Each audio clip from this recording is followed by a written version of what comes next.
Bonjour chers téléspectateurs, merci encore une fois de suivre votre télévision, c'est-à-dire la télé qui change votre vie, Ava TV.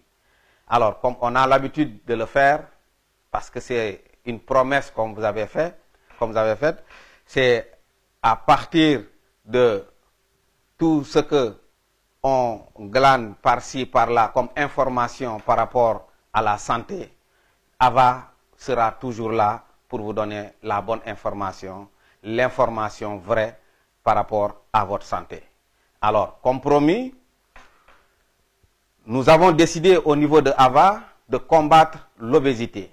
Et ce combat va se dérouler comment? C'est par des sensibilisations, mais aussi des émissions qu'on va vous proposer régulièrement pour permettre aux gens de comprendre ce qui se trouve derrière cette pandémie, qu'on peut appeler pandémie, c'est-à-dire l'obésité.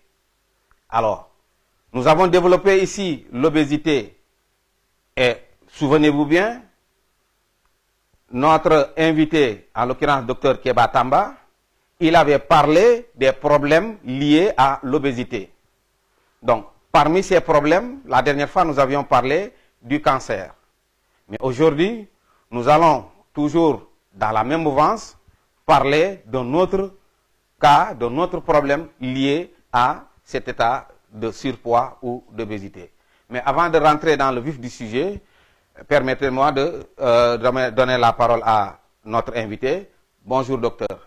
Bonjour Moustaz, merci de me convier à cet échange qui permettra à la population, à toutes les personnes qui nous écoutent, de mieux être édifiées par rapport à ce sujet, qui est un sujet d'actualité, c'est le lien entre obésité, surpoids et diabète.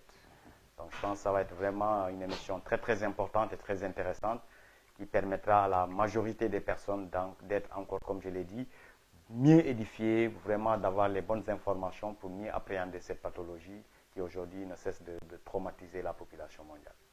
Alors, cette pathologie, comme vous l'avez dit, qui est en train de traumatiser la population mondiale, je pense que dans une de vos vidéos, vous aviez parlé de cette facture que la population avait payée. C'est-à-dire la population avait payé un lourd tribut par rapport à cette maladie. Continue à payer même. Continue à payer même. Alors, est-ce que docteur, vous pouvez nous parler du diabète d'abord? C'est quoi le diabète? Oui, en fait, le diabète est une maladie métabolique, c'est-à-dire une maladie qui est liée à un dysfonctionnement du corps, soit du pancréas, soit au niveau cellulaire. Et c'est ça qui fait aujourd'hui, malheureusement, l'assimilation ou bien la digestion du sucre ne se fait plus de façon optimale au niveau de notre organisme. Et c'est ça qui fait que le taux de sucre dans le sang dépasse la normale. Et dès que ça dépasse la normale, on parle de diabète, qui est une conséquence du fait que les cellules ne parviennent plus à brûler le sucre, ne parviennent plus à métaboliser le sucre. Et c'est ça qui, aujourd'hui, ce dysfonctionnement cellulaire, ou bien ce dysfonctionnement aussi au niveau du pancréas, qui peut éventuellement nous permettre de comprendre pourquoi le taux de sucre n'est plus contrôlé, n'est plus normalisé au niveau de notre sang. Et c'est ça qui fait qu'on assiste à ce qu'on appelle les hyperglycémies, qui sont une conséquence du fait que le corps humain a perdu la capacité de métaboliser, a perdu la capacité de digérer ce sucre. Et c'est ça, aujourd'hui, la conséquence de ce sucre, de cette hyperglycémie qu'on peut appeler diabète. Donc, dès que le taux dépasse la valeur de 1,20, on commence à parler de diabète. Ok, donc c'est un problème de gestion de sucre au niveau des cellules. Absolument. Donc, est-ce que ça veut dire que c'est le patient, le sujet en question a consommé trop de sucre, ou bien ça peut être lié à d'autres facteurs qui vont créer cette hyperglycémie? Oui, en fait, les causes sont multiples, mais les deux causes aujourd'hui qu'on peut identifier qui sont vraiment les causes principales du diabète, c'est d'abord l'alimentation avec un excès de consommation d'aliments hyper sucrés, d'aliments transformés. Malheureusement, comme je dis aujourd'hui, notre mode de vie, notre alimentation est tellement catastrophique ou bien de mauvaise qualité, tellement transformé que malheureusement, nos organismes ne sont plus pris en compte dans ce type d'alimentation. Et cela se traduit par des stockages, surtout de l'excès de sucre qui est stocké dans l'organisme parce que l'organisme n'a plus les capacités de pouvoir éventuellement gérer cette quantité énorme de sucre que les gens ingèrent au quotidien. Au-delà du facteur alimentation, nous avons aussi l'état d'esprit, le stress, l'angoisse, les émotions désagréables qui font que malheureusement, l'organisme est obligé aussi de s'adapter devant ces situations. Et dans cette phase d'adaptation, sur le plan chimique aussi, il y a des modifications. Sur le plan physiologique, il y a des modifications avec des sécrétions d'hormones qui malheureusement sont sécrétées pour nous permettre de nous adapter. Malheureusement, cette sécrétion se fait au bon cours. Et comme l'organisme se retrouve dans des situations aussi considérées comme des situations d'urgence, cela se traduit aussi par une élévation du taux de sucre. Et la conséquence aussi, c'est que ces émotions désagréables aussi peuvent conduire au diabète.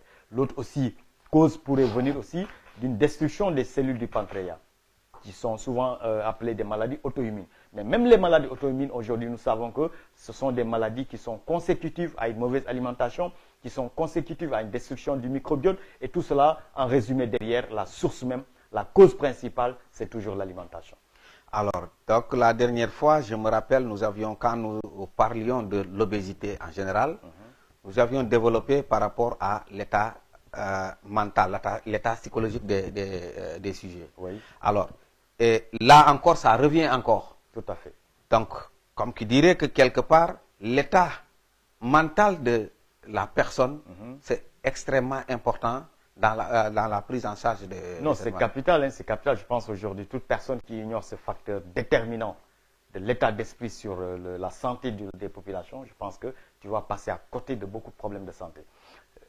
Rien que le surpoids et l'obésité, l'une des causes principales, c'est l'état d'esprit. Parce que nous produisons énormément de cortisol et d'adrénaline derrière pour faire face à ces événements. Et malheureusement, ce cortisol ayant pour but principal de nous permettre de faire face à ces situations-là, va aussi donner des ordres à notre système pour que le sucre ne soit plus brûlé parce qu'il a besoin d'énergie. L'organisme a besoin d'énergie pour faire face aux états de stress, d'angoisse, de préoccupation. Maintenant, le fait que leur cortisol donne l'ordre au système de mobiliser beaucoup de sucre, c'est ça qui fait que l'insuline ne pourra même plus jouer son rôle correctement parce que le message est aussi comme quoi l'organisme est dans une situation d'urgence, dans une situation de danger, il faudrait faire face. Et c'est ça qui fait que cette mobilisation énorme du sucre pourrait éventuellement induire ce qu'on appelle une résistance à l'insuline. Et cette résistance à l'insuline, c'est ça qui va aussi conduire vers le diabète et c'est malheureusement la conséquence de ces événements, de ces émotions désagréables que la population aujourd'hui, je pense pour ça aujourd'hui, si on fait une petite analyse, un petit constat, on se rendra compte que si tu prends 10 personnes, les 9 sont dans une situation à la limite. En tout cas, les statistiques sont alarmantes. Hein? Exactement, c'est alarmant, les gens sont dans une situation compliquée, dans une souffrance terrible, dans des émotions désagréables, et cela se répercute forcément sur la qualité de vie, cela se répercute sur la santé globale, et malheureusement, toutes ces maladies sont venues aujourd'hui occuper des places avec des prévalences très, très, très élevées, et c'est l'intérêt même de cette discussion, parce que nous aimerions attirer l'attention des gens sur tous les dégâts causés par ces pathologies, et je pense aujourd'hui, le lien qu'on voudrait faire ressortir, c'est le lien entre surpoids, obésité et diabète. C'est franchement aujourd'hui indiscutable. C'est-à-dire toute personne qui est en surpoids, en obésité, si même aujourd'hui tu n'es pas diabétique, prépare-toi à vivre un diabète. Prépare-toi à développer cette pathologie-là parce que c'est inévitable. Et aujourd'hui, malheureusement, il y a peut-être une analyse qui n'est pas peut-être faite précocement pour peut-être attirer l'attention des populations, c'est rechercher la résistance à l'insuline. Malheureusement, ce n'est pas un examen de diagnostic qui est posé systématiquement. Peut-être même dans nos pays, je ne pense pas que cela puisse éventuellement faire l'objet de recherche. Mais généralement, quand quelqu'un se retrouve diabétique, c'est parce que 10 ans ou bien 5 ans avant, cette personne avait déjà commencé à développer ce qu'on appelle une résistance à l'insuline. Et nous savons aujourd'hui par rapport à notre spécialité que toute personne en surpoids, toute personne en obésité développe déjà une résistance à l'insuline. Et c'est ça aujourd'hui. Est-ce que vous pouvez revenir sur ce terme, résistance à l'insuline? Oui, en fait, l'insuline est l'hormone qui est sécrétée par le pancréas. Et son rôle, c'est de donner le message à notre système pour lui dire, OK, il y a du sucre, soit il faut brûler, soit il faut stocker. C'est ça le rôle de l'insuline. Et il est aussi en même temps le transporteur, c'est lui qui permet au sucre de quitter le sang pour passer dans la cellule. Maintenant, le fait que la personne soit en obésité ou bien en surpoids, c'est en fait la traduction d'une surcharge cellulaire en sucre. Et le fait que les sucres sont gavés, sont bourrés de sucre, elles vont chercher à se protéger. Et dans cette recherche de protection ou bien dans cette recherche de survie, les cellules vont inhiber, en fait, vont fermer les portes, les récepteurs à l'insuline. De telle sorte que l'insuline ne peut plus faire passer correctement le sucre à l'intérieur de la cellule. Puisqu'il n'y a plus de réceptacles. En fait, oui, les réceptacles sont presque fermés. Oui. Le réceptacle est complètement rempli de sucre. Oui. Donc, parce que la cellule sait très bien que le sucre est un poison, est une toxine, est un acide qui va détruire peut-être sa qualité de vie. Oui. Et c'est ça qui fait que, pour se protéger, les cellules vont fermer les récepteurs à l'insuline. Et l'insuline ne pouvant plus travailler efficacement, c'est ça qu'on appelle une résistance à l'insuline. Parce qu'il y a une résistance à l'action de l'insuline par la cellule. Okay. C'est-à-dire la cellule a développé une résistance à l'une des propriétés, à l'une des fonctions de l'insuline qui consiste à faire passer le sucre du sang vers la cellule. Donc, comme l'insuline ne peut plus travailler efficacement, parce qu'il y a une résistance à son action, la conséquence, c'est que le taux de sucre dans le sang va commencer à être élevé. Et c'est ça qui va conduire vers ce qu'on appelle l'hyperglycémie, parce que le sucre ne parvient plus à être évacué correctement du sang vers la cellule. Et cette résistance à l'insuline est très bien amplifiée par le surpoids, par l'obésité. Et l'autre aussi inconvénient, c'est que même la quantité d'insuline produite par le pancréas n'est pas assez suffisante pour couvrir les besoins du corps humain dans le métabolisme du sucre. Et c'est ça là où aussi on peut parler d'insulinopénie, c'est-à-dire la quantité d'insuline sécrétée par le pancréas. Chez les personnes en surpoids ou bien en obésité, il y a moins d'insuline pour couvrir tous les besoins du corps en insuline. Donc la conséquence aussi, c'est qu'il n'y aura pas une efficacité sur le métabolisme du sucre. Et ça là se traduit par des hyperglycémies qu'on pourrait appeler diabète. Donc la résistance à l'insuline est le premier signal du processus qui va conduire vers le diabète. Mais c'est pour ça que je dis, si c'était un examen qu'on pouvait rapidement demander et permettre à la personne de voir qu'il y a une résistance à l'insuline, surtout dans nos pays, je pense qu'on pourrait sauver beaucoup de personnes par une prise de conscience, parce que si on leur montre déjà que vous avez une résistance à l'insuline, cette prise de conscience pourrait les aider à changer de mode de vie, à changer d'alimentation, à changer d'état d'esprit pour pouvoir réduire le risque de faire un diabète. Malheureusement, ce n'est pas un examen, comme je l'ai dit, de routine, un examen qui est fait, surtout dans nos pays où peut-être les moyens ne sont pas encore au maximum. Donc, là, on découvre le diabète presque pendant la phase d'hyperglycémie, quand presque les choses sont vraiment bien présentes. Donc, la seule chose aujourd'hui qui peut aider les populations, c'est que dès que la personne est en surpoids ou bien en obésité, il faut que cette personne comprenne qu'elle est déjà en train de faire ce qu'on appelle une résistance à l'insuline. Même à son insu. Même à son insu. Qu'elle comprenne qu'elle est en train de faire une résistance à l'insuline. Maintenant, l'organisme va se débrouiller, va se battre à gérer cette s'adapter de temps en temps, à gérer cette quantité de sucre que la personne mange, jusqu'au jour où cette capacité de l'organisme sera dépassée, l'hyperglycémie va se présenter et on va parler de diabète. Et c'est pour ça, des fois, tu verras, la personne te dit non, pourtant, il y a 1 mois, il y a 2 mois, j'avais fait une glycémie, elle était normale. Et 2 mois après, tu vois des quantités de sucre très élevées, 2, 3, même 4 grammes chez certaines personnes. Mais c'est normal parce que la résistance à l'insuline était déjà là. Maintenant, la capacité de l'organisme à s'adapter, si elle est dépassée, automatiquement, les taux vont commencer à être très élevés. Wow. Alors, Doc, par rapport à ce que vous venez de dire, oui. Comment on peut comprendre quelqu'un qui a, par exemple, le diabète? On l'annonce aujourd'hui, aussitôt le lendemain, il est pris en charge par un professionnel de la santé. Oui. Et pourquoi, ce qu'on a remarqué, les complications sont inévitables? Pourquoi? À chaque fois, ça finit par soit une amputation, ou bien la rétinopathie diabétique, ou bien nécrose, des choses comme ça. Pourquoi cette complication est inévitable? Oui, je pense que le gros problème aujourd'hui, comme je l'ai dit, le gros problème par rapport à la prise en charge du diabète, c'est que il faut que les gens acceptent d'améliorer en fait leur connaissance par rapport à l'alimentation. Le gros problème des diabétiques, c'est que leur alimentation n'étant pas aujourd'hui bien maîtrisée, parce que peut-être les conseils qui sont donnés pour nous aujourd'hui par rapport à la nutrithérapie, nous savons que ce ne sont pas les bons conseils. C'est ça qui entretient les malades dans cette phase de chronicité, dans cette phase d'hyperglycémie. Parce que même si aujourd'hui, Parce que si on prend en compte, en fait, du mécanisme d'action des médicaments préconisés dans le diabète, on sait qu'aujourd'hui, la propriété ou bien le mécanisme de ces produits, c'est de faire baisser le taux de sucre dans le sang. Mais alors, ce taux de sucre, par quel mécanisme? Exactement, c'est ce que je suis en train d'expliquer. Au départ déjà, le message qui a été envoyé par l'organisme pour parler d'hyperglycémie, c'est que le corps t'a dit que, attention, je ne peux plus. Je ne peux plus, les cellules sont bourrées de sucre, nous sommes saturés. Et devant cette information, ou bien cette communication, ce message que l'organisme a envoyé, au lieu de donner une réponse appropriée qui consiste à voir comment aider l'organisme à se vider de cet excès de sucre, à nettoyer les cellules, à désengorger les cellules, on va maintenant proposer des solutions externes qui sont constituées par ces médicaments que nous proposons. Et ces médicaments auront des mécanismes d'action, soit permettre au pancréas d'augmenter la production d'insuline, pour pouvoir éventuellement voir comment améliorer, réduire le taux de sucre, ou bien augmenter la sensibilité de l'insuline au niveau des cellules, c'est-à-dire essayer de voir comment augmenter la sensibilité des récepteurs pour que l'insuline puisse être plus efficace, parce que je t'ai parlé de résistance à l'insuline.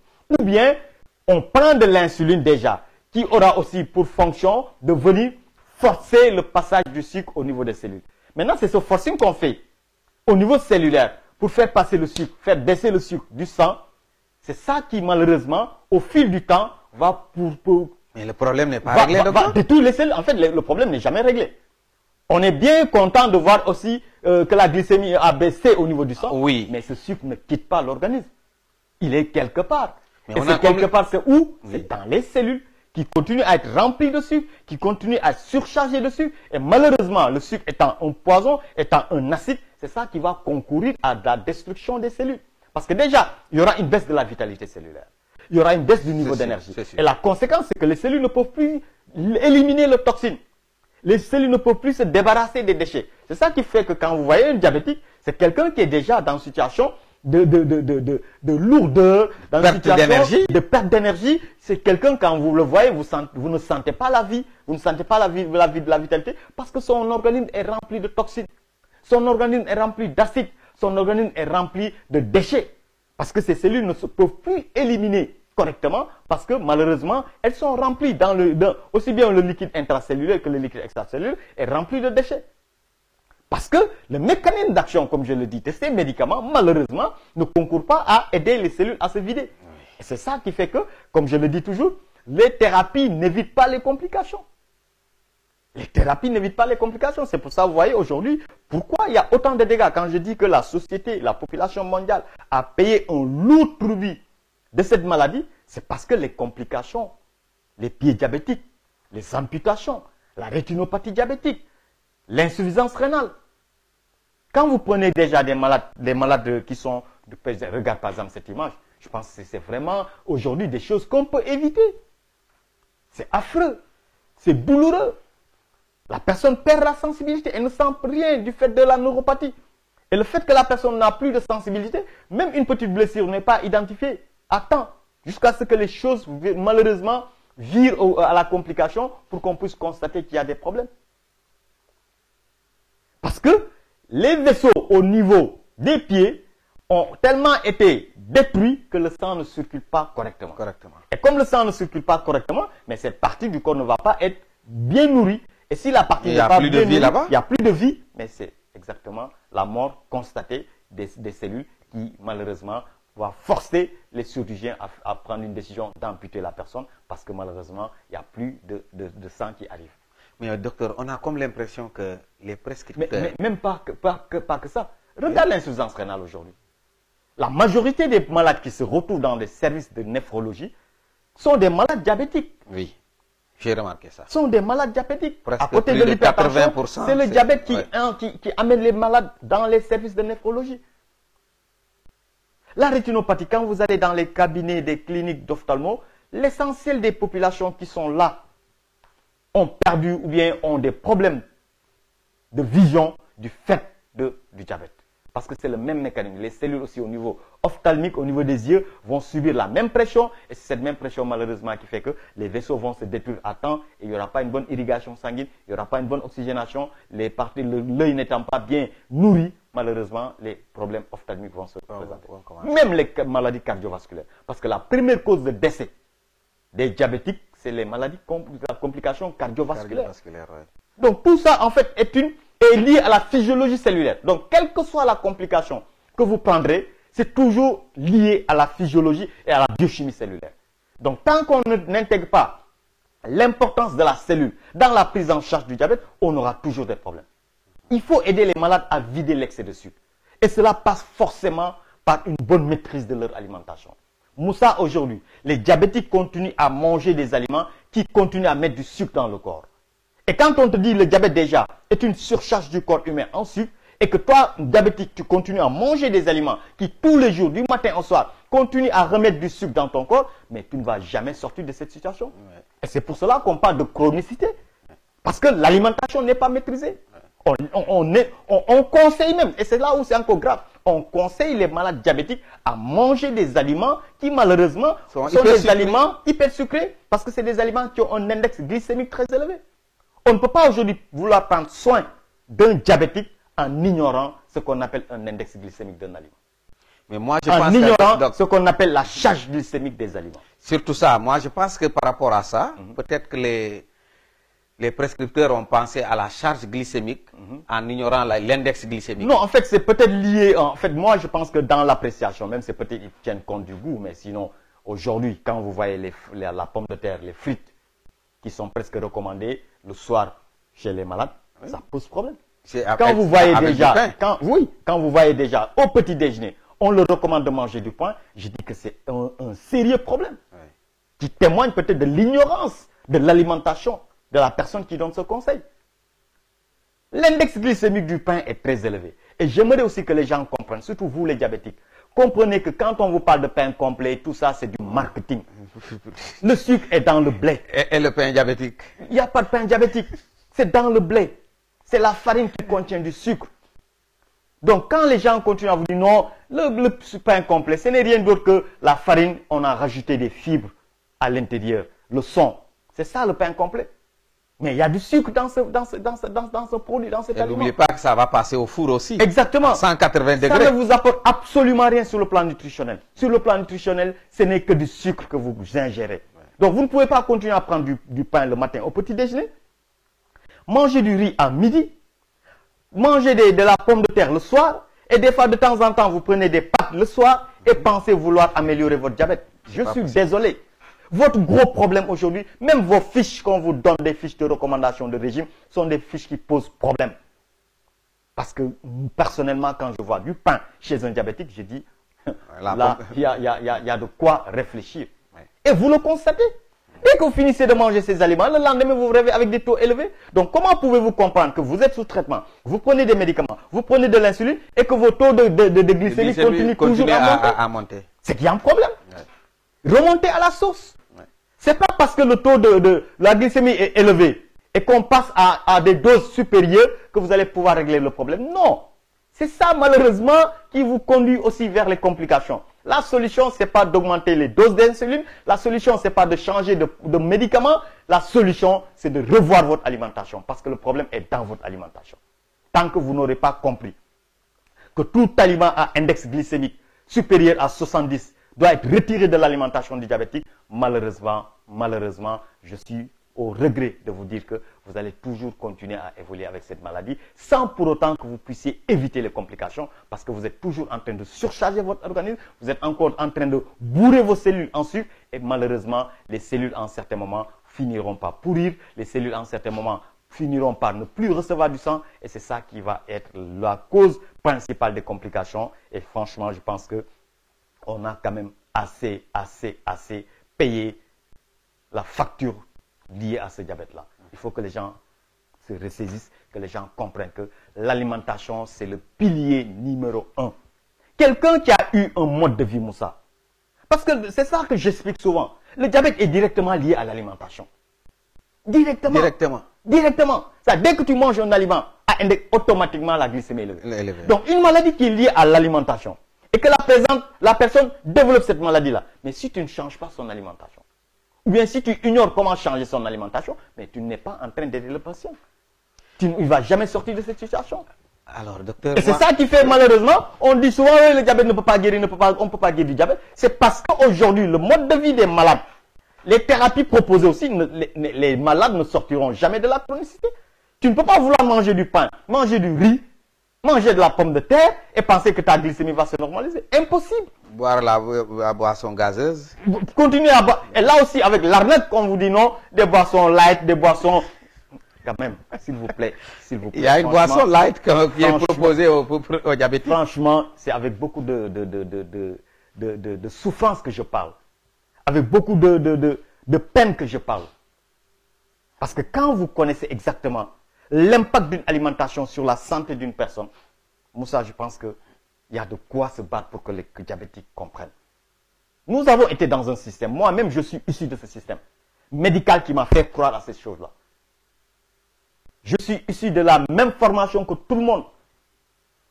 J'avais cru la même chose que tout le monde, que le diabète ne pouvait pas se guérir. Jusqu'à ce que je me spécialise dans ça, qui m'a permis de comprendre aujourd'hui que c'est totalement faux.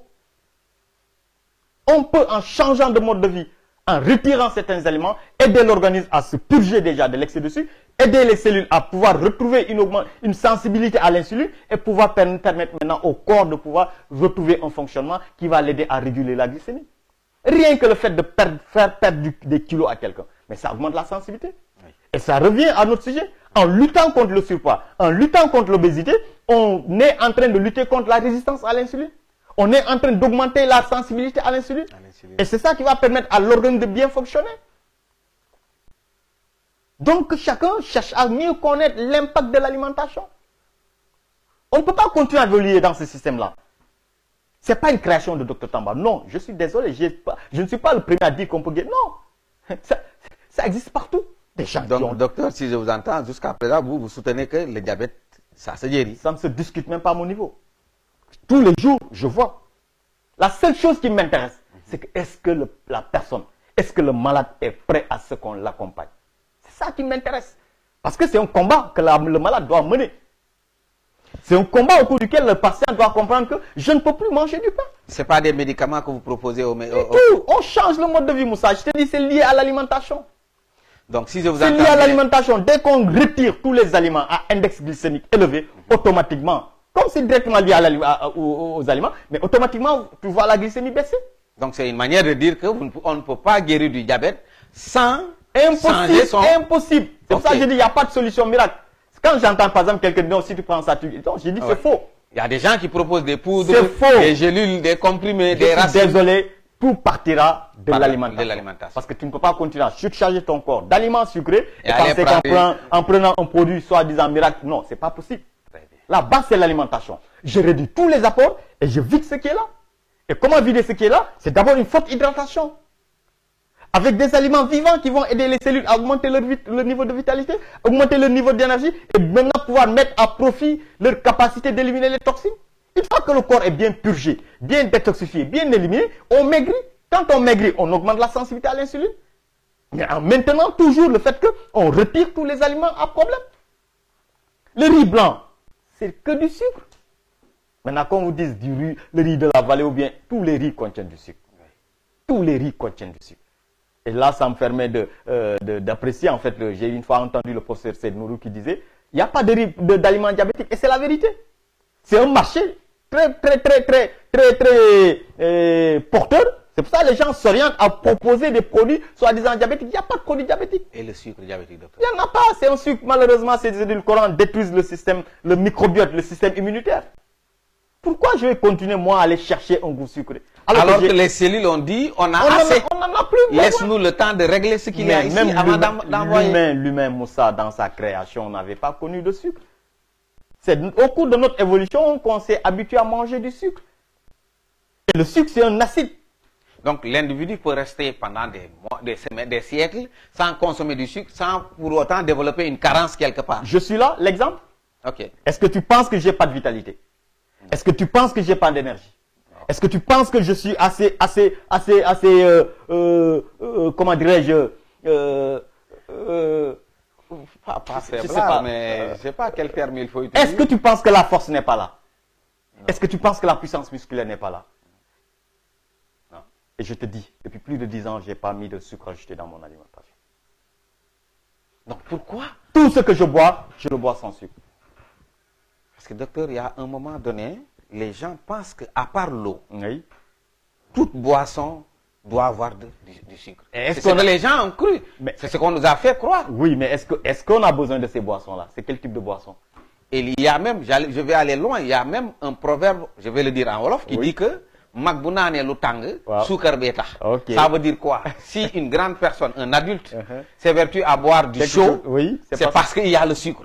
Oui, en fait, ça, c'est des proverbes. Donc, c'est pour vous dire que le sucre est au centre. Ça fait partie même des aliments de première nécessité au Sénégal. Et c'est pour cela que nous disons, nous, aujourd'hui, que c'est le poison numéro 1, c'est la toxine numéro 1, c'est l'acide numéro 1. Le sucre, de l'organisme. Ce n'est pas une source d'énergie. Malheureusement, on nous a toujours fait croire, non, on a besoin de sucre.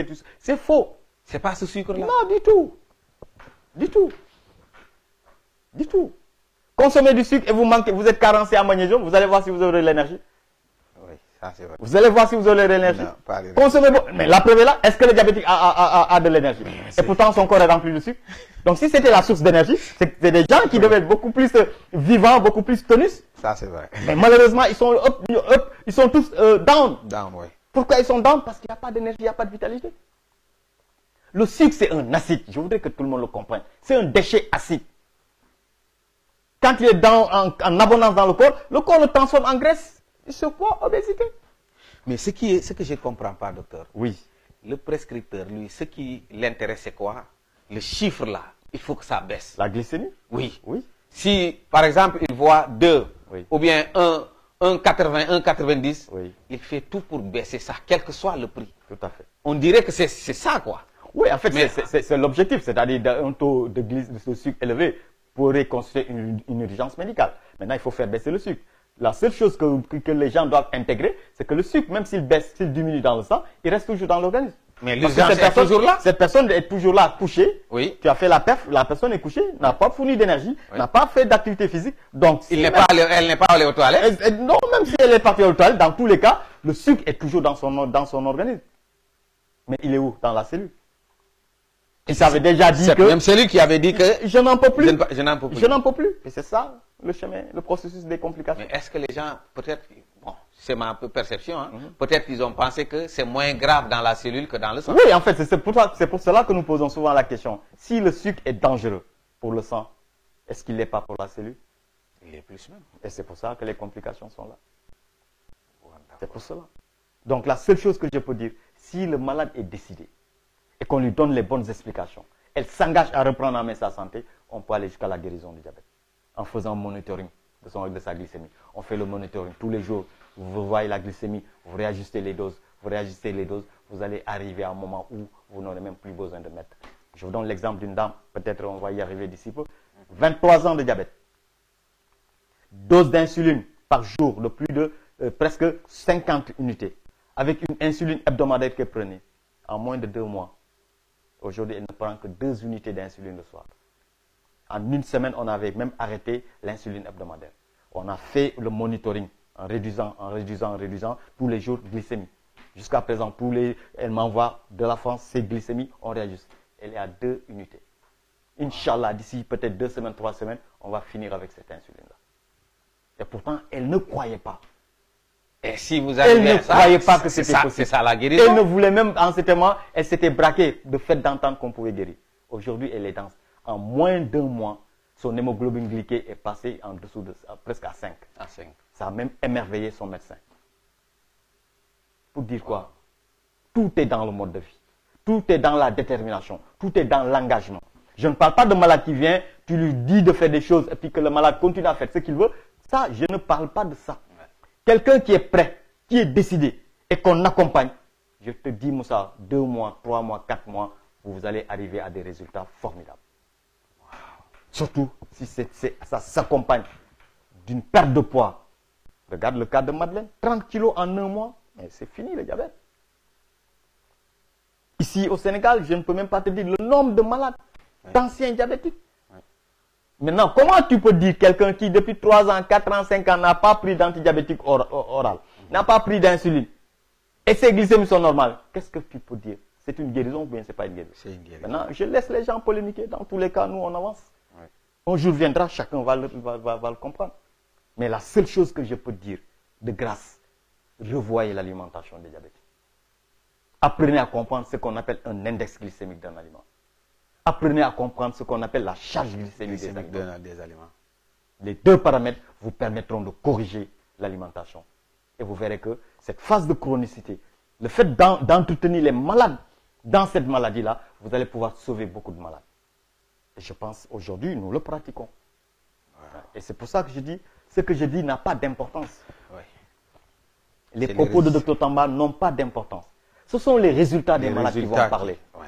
Et c'est ça que je dis à tous les malades. Vous allez parler à partir de vos résultats. Vous allez faire taire ces sceptiques. Ces gens qui peut-être pensent que c'est de mauvais espoirs. Non, je ne parle pas, je ne discute pas. Si c'est de la science, j'ai étudié avec, comme tout le monde, au niveau de notre faculté. Je sais exactement ce que nous avons appris. Mais je dis à tout le monde, les choses avancent, les choses évoluent. Et il faut ne restons pas dans notre carcan en pensant que non, ce qu'on a appris c'est ça. Non, c'est faux. Les choses évoluent. La nutrithérapie ou bien la nutrition, c'est une science très dynamique. Elle évolue rapidement.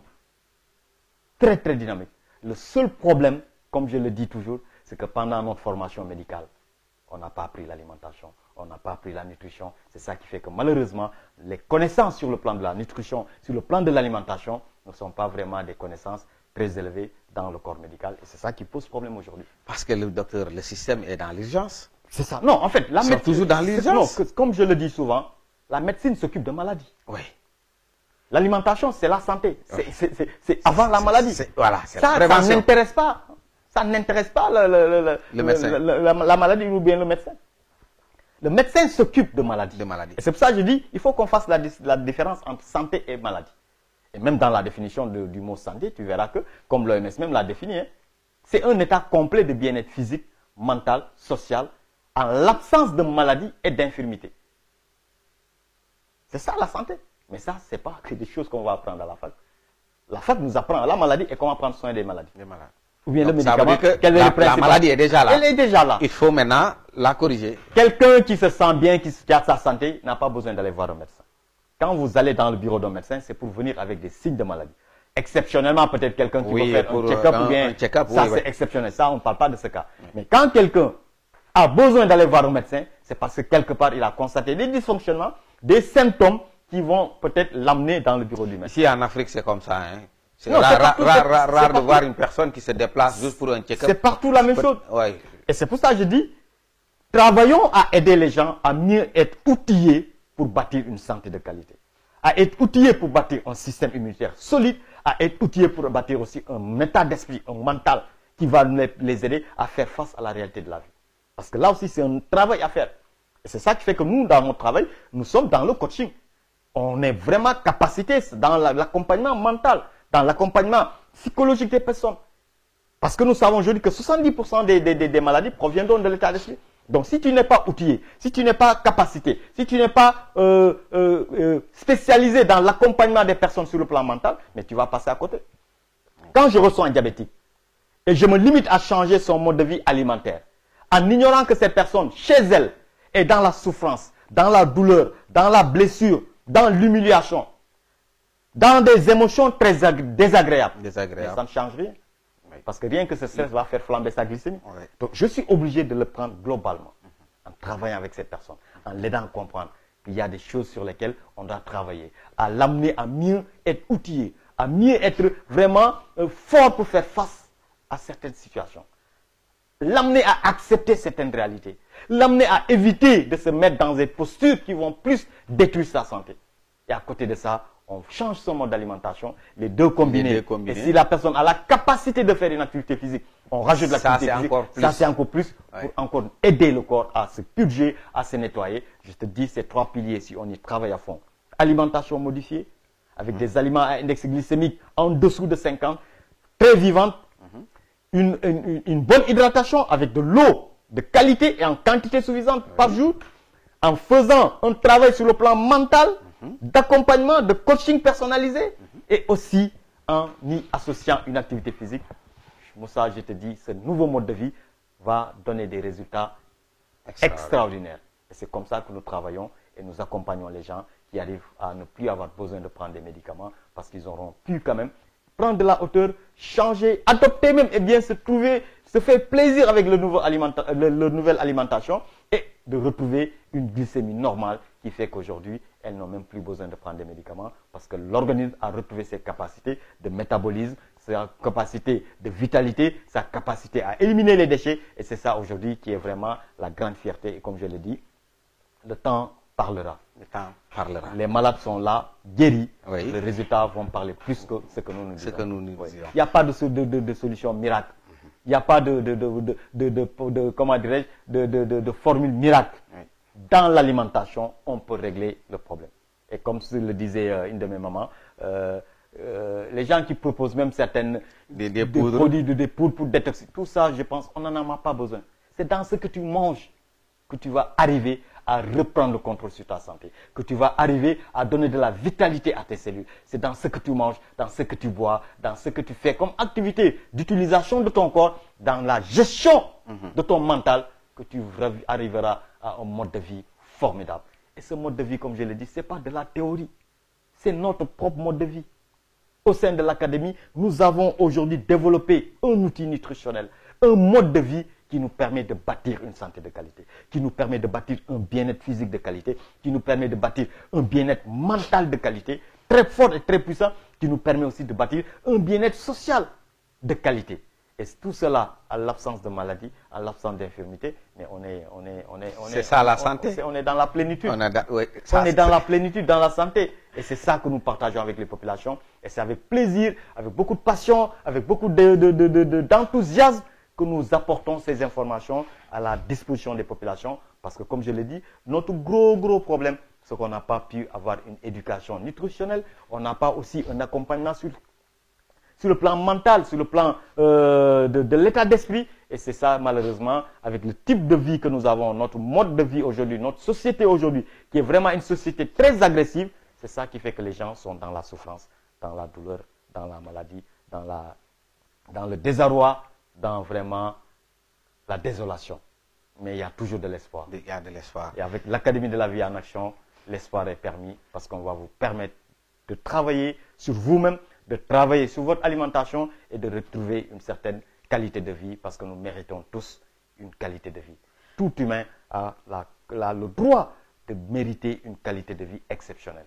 Sans maladie, sans douleur, sans souffrance. Et tout cela, c'est le travail que nous faisons au sein de cette académie. Alors, merci beaucoup, Dr Tamba. Je rappelle à nos téléspectateurs que nous avons aujourd'hui... On n'a pas fini. Okay. Je vais relancer encore. Vous allez... Bon, seulement ce qui nous reste, c'est pas beaucoup.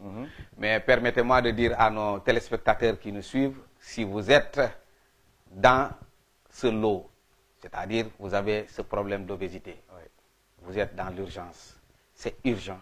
Essayez de perdre du poids. Parce que si vous restez dans ce poids, dites-vous bien que vous êtes en train de développer la résistance à l'insuline, à votre insu. Tout à fait. Pour vous, vous n'avez rien. Mais vous êtes en train de le développer. Le jour que les cellules ne pourront plus faire ce travail d'adaptation, c'est en ce moment que vous allez voir que vous avez des problèmes de diabète. Et vous qui me regardez, si vous êtes diabétique, l'espoir est là. L'espoir est permis. Si on vous avait fait croire que le diabète ne se guérit pas et que vous allez prendre des médicaments à vie, à partir de cet instant, commencez à changer de paradigme. Commencez à changer votre mentalité. Dites-vous bien, c'est possible. C'est possible, c'est possible et je vais le faire. Si vous faites ça avec une détermination, comme l'a dit le docteur, vous allez y arriver. Avec un très bon accompagnement. Avec un très bon accompagnement, vous allez y arriver. Parce que ça, ce n'est pas l'affaire d'un amateur ou bien rester dans votre coin parce que vous avez suivi une vidéo, vous restez dans votre coin. Non, il faut un professionnel derrière pour vous accompagner, pour vous dire voilà ce qu'il faut retirer, voilà ce qu'il faut ajouter et vous allez voir, vous allez retrouver votre santé et vous allez vivre votre vie dans la plénitude.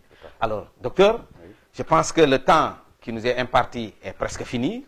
Je vous remets la parole pour essayer de remercier nos téléspectateurs, mais aussi leur donner un conseil, le conseil du de l'expert ou bien le conseil du oui, je professionnel. disais peut-être qu'on n'avait pas développé le point sur les enfants, mais je pense que ça peut faire l'objet d'une autre émission. Oui. Parce que sinon, ça va tirer en longueur, oui. Et puis c'est un sujet très important, je pense qu'il est important. Sur le diabète des enfants, exactement, pour qu'on puisse éventuellement revenir sur ça. Donc la seule chose à dire à toutes les personnes, c'est de comprendre que notre alimentation a un impact direct sur notre santé. Cherchez à comprendre. Cherchez à connaître. Le monde aujourd'hui est un monde ouvert. Toute information que vous voulez avoir, vous pouvez l'avoir de la meilleure des façons. Ce n'est pas une question de spécialiste, ce n'est pas une question de docteur ou une question de médecin. L'information est disponible. Les gens sont généreux, Moussa. Toutes les recherches, toutes les découvertes... L'information a été démocratisée. Tape, tu as toute l'information. Allez-y voir. Mais seulement, docteur, à partir de là, il y a un petit souci. Quelle est la bonne information? Oui, exactement. C'est-à-dire que si tu as déjà l'information et si tu t'approches d'un spécialiste, on peut t'aider à mieux comprendre. Voilà. C'est vrai qu'il y a beaucoup d'informations. Ouais. Il y a des informations pour nous qui savons, qui sommes dans ce milieu, on sait quelles sont les bonnes et les mauvaises informations. Mais le plus important, c'est de ne pas rester dans un système où on t'a mis depuis des années. Et système cartésien, quoi. Comme aiment à dire les... Les choses évoluent, les choses avancent. Ayez de l'espoir. Dans la vie, il faut avoir de l'espoir. Dans la vie, il faut te dire tout est possible. Si tu as de la volonté, tout changement part de la volonté. Ce n'est pas une question de capacité. Il faut vouloir changer. Et si tu veux changer et qu'on te donne une bonne plateforme sur laquelle tu vas évoluer, je peux te garantir, Moussa, tu vas développer de nouveaux comportements qui vont te conduire vers des choses extrêmement très efficaces. Mais docteur, l'autre problème, vous savez que l'être humain, par nature, a peur du changement. Oui. Des fois, est-ce que vous ne pensez pas que c'est à partir de là qu'il va falloir avoir besoin d'un coach derrière pour vous accompagner? C'est pour cela que j'ai parlé d'accompagnement. Merci. C'est pour cela que j'ai parlé d'accompagnement. Quelqu'un qui est vraiment bien outillé, qui va vous prendre d'un point A, vous accompagner, vous amener devant n'importe quelle situation. Il vous donnera ce qu'il faut pour éventuellement avancer. Mais je veux juste que les gens comprennent. Le surpoids, c'est le vrai combat aujourd'hui. C'est de lutter contre le surpoids. C'est de lutter contre l'obésité, c'est de lutter contre toutes ces pathologies dites chroniques, parce que personnellement, comme je le dis, ces maladies ne devraient pas exister. Si tout le monde savait comment prendre soin de son corps, si tout le monde sait comment éviter le surpoids, si tout le monde sait comment éviter l'obésité, nous sommes là aujourd'hui. La preuve du soin, du bon soin du corps humain, la preuve de la bonne utilisation du corps humain, la preuve de la bonne alimentation vivante et régénérative, la preuve d'un état d'esprit bien travaillé. La preuve d'un bien-être social aussi bien travaillé. Nous sommes là, c'est la preuve. Il n'y a pas de secret actuellement. Si tu veux la connaissance, tu veux l'information, tu l'as. Tu l'appliques, tu verras les résultats. Donc, à vous, population qui nous écoutez, à vous, comme il a dit, si vous êtes malade, dites-vous que c'est possible. La seule chose que vous allez faire, c'est vous engager à vous battre pour votre santé. Personne d'autre ne viendra vous gérer la santé. Personne d'autre ne viendra prendre soin de votre santé. Chacun doit prendre soin de sa santé. Chacun doit redevenir un acteur principal. C'est une affaire personnelle. Refusons de continuer à être des gens passifs par rapport à notre santé. C'est comme il a dit, un capital personnel. Le capital le plus précieux à chacun de s'investir au quotidien pour bâtir cette santé de qualité. Sur ce, je vous dis merci en espérant que cet échange va vous aider à encore faire une bonne prise de conscience, va vous aider à être beaucoup plus armé pour aller vers l'avant, parce que, comme je le dis, votre qualité de vie dépendra de votre croyance. Dans quel type de système de croyance vous êtes, et c'est ça qui va définir la qualité de vie que vous avez. Refusez qu'on vous mette dans un système de croyance limitatif, passez au-delà en allant chercher les choses qui vont améliorer la qualité de votre vie. Sur ce, je vous dis merci. Merci beaucoup à vous, Dr Keba Tamba. Je rappelle à nos téléspectateurs que vous êtes pharmacien de formation, doublé, je dirais même quadruplé de plusieurs casquettes. La première, c'est ce que tout le monde connaît, c'est quoi? C'est vous êtes nutrithérapeute. Tout à fait. Je pense que ce terme, nous l'avons développé la dernière fois, on ne va pas y revenir. Mais aussi, vous êtes coach en développement personnel, ce qu'on appelle le mindset. Tout à fait. Vous accompagnez aussi des chefs d'entreprise pour la performance dans l'entrepreneuriat. Ça aussi, c'est l'une de vos compétences. Alors, donc, aujourd'hui, je pense que vous avez tout dit.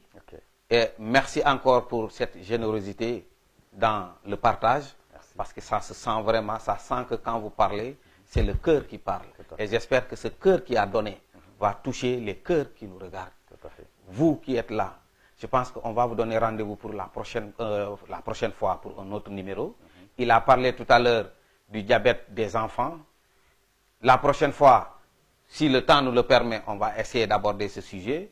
Essayer de voir est-ce que c'est un diabète qui est lié à l'âge, ou bien c'est lié à l'alimentation, ou bien, je ne sais pas, c'est lié à autre chose. De toute façon, il est là, un gars très généreux, un monsieur très disponible. Je pense que je n'ai pas besoin de vous le dire. Vous avez vu comment il donne, quand il donne tout.